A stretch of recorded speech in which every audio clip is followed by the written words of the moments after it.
Halo warga Jakarta, bersama saya Anton Haryadi, Berita Jakarta hari ini 20 Maret 2025 menghadirkan berita pilihan dan informasi terbaru untuk Anda.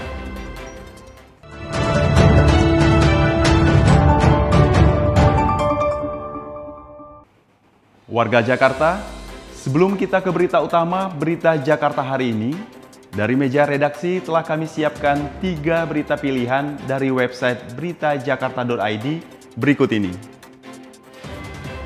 Informasi pertama, untuk memberikan keamanan pangan terhadap masyarakat, Balai Besar Pengawasan Obat dan Makanan DKI Jakarta bersama pemerintah Kota Jakarta Selatan melakukan pengawasan produk pangan di pasar swalayan modern. Fokus pemeriksaan petugas pada kemasan, label, izin edar, dan tanggal kadaluarsa. Informasi selanjutnya, pemerintah Kota Jakarta Selatan menggelar rapat koordinasi untuk menginstruksikan agar seluruh lurah dan camat menyediakan parkir penitipan kendaraan bagi pemudik. Warga Jakarta yang berencana mudik bisa menitipkan kendaraannya di kantor kecamatan atau kelurahan. Kemudian informasi berikutnya. Sebanyak 1.700 mustahik yang terdiri dari 500 marbot dan 1.200 duafa menerima santunan dari Basnas Bazis Jakarta Selatan. Bantuan berupa uang dan paket sembako ini diberikan sebagai upaya membantu mereka memenuhi kebutuhan, terutama menjelang Lebaran. Informasi selengkapnya, warga Jakarta bisa langsung kunjungi website beritajakarta.id, website berita resmi pemerintah Provinsi DKI Jakarta.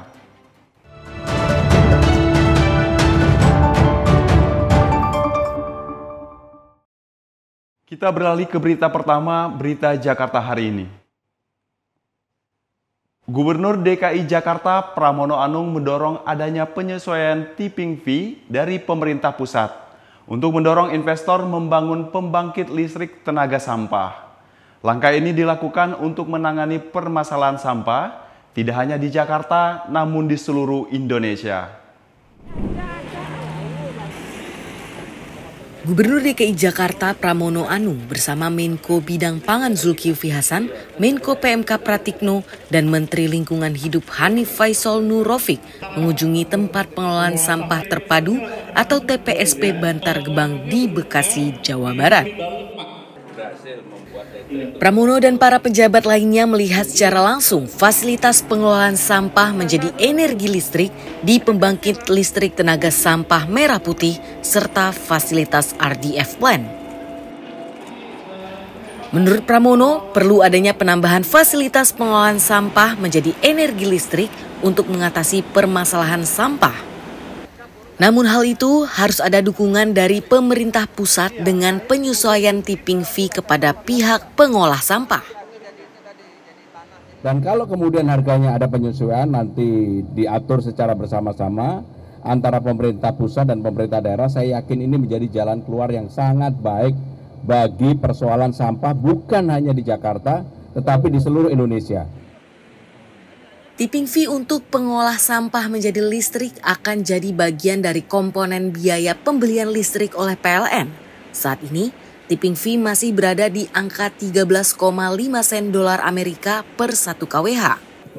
Pramono yakin jika ada penyesuaian tipping akan banyak investor yang tertarik untuk membangun pembangkit listrik tenaga sampah.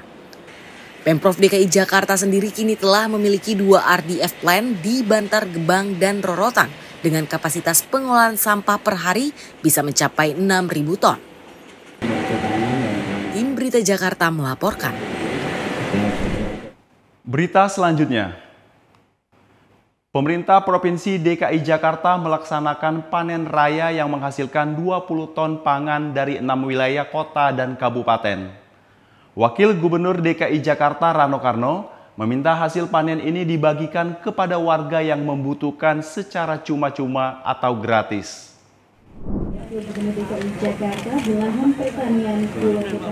Wakil Gubernur DKI Jakarta Rano Karno memimpin panen raya serentak di 266 titik di lahan pertanian Pulau Gebang, Cakung, Jakarta Timur. Langkah ini dilakukan sebagai bagian dari upaya peningkatan ketersediaan pangan sekaligus menjaga stabilitas harga menjelang Idul Fitri 1446 Hijriah. Rano mengaku sangat bangga dengan hasil pertanian kota yang bisa mencapai total 20 ton.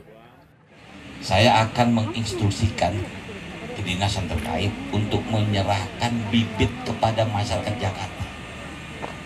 Misalnya cabai, tomat, kangkung. Makanya mulai sekarang kita verifikasi. Ini kalau kita kumpulkan tiap wali kota ada berapa hasil? Nyaris 20 ton. Nggak usah dijual, bagi-bagi sama masyarakat. Setiap wali kota distribusikan kepada masyarakat yang membutuhkan.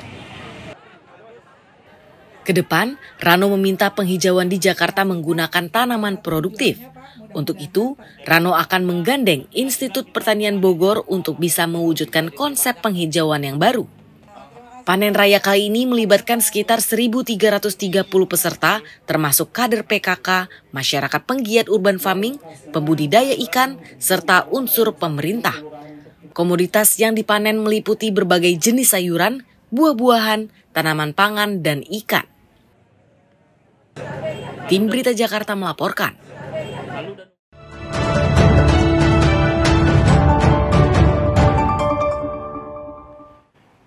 Kita ke segmen Info Jakarta. Bagi warga Jakarta yang ingin melengkapi kebutuhan Hari Raya Idul Fitri, Jakarta Lebaran Fair di Jakarta International Expo Kemayoran, Jakarta Pusat bisa jadi alternatif pilihan Anda. Acara yang berlangsung mulai 19 Maret hingga 6 April 2025 ini menampilkan 500 peserta dengan beragam produk kebutuhan, mulai dari otomotif, gadget, pakaian, furniture, hingga kerajinan tangan. Pengunjung yang datang ke Jakarta Lebaran Fair juga bisa menyaksikan hiburan musik dari berbagai musisi ternama.